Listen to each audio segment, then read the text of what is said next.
Good morning! Ayan, so ayan, update tayo sa ating bagyong si Uwan. So ngayon guys, lumabas po ito ng baknotan sa La Union at ang current location niya guys ay ayan. So tingnan natin dito sa ating panahon.gov.ph. Ito po ay, ang site po nito ay windy.com. So yan guys, kung makikita nyo, ayan, ito yung ano ng Pangasinan.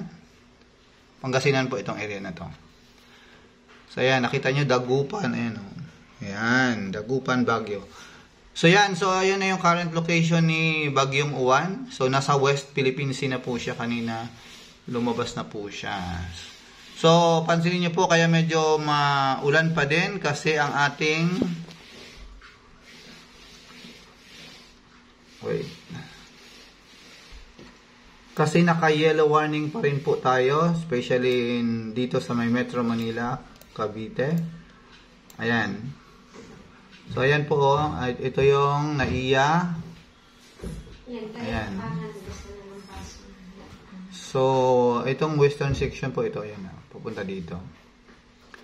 So, yun guys. May ano pa rin po. May malakas pa rin ang ating yung tinatawag nilang pabugso-bugsong hangin. Kasi nasa ano po rin po tayo ng rain bands ng ano. Malawak kasi yung sakop nitong bagyo. Kaya maya-maya po ay didilim yan at yan, kung hindi man naambon, biglang bagsak ng ulan. So yun guys, ayan. So mag-ingat pa rin po tayo kung hanggat kaya sa bahay lang ay bahay muna po tayo kasi maya-maya po babagsak ang ulan. Especially po dito sa may area ng Pangasinan, yan, Zambales, Bataan. Kasama po dyan ang Metro Manila, Cavite at saka yung Batangas area. Yun lang guys. Ayan, huwag niyo po kalimutan i-like at i-subscribe.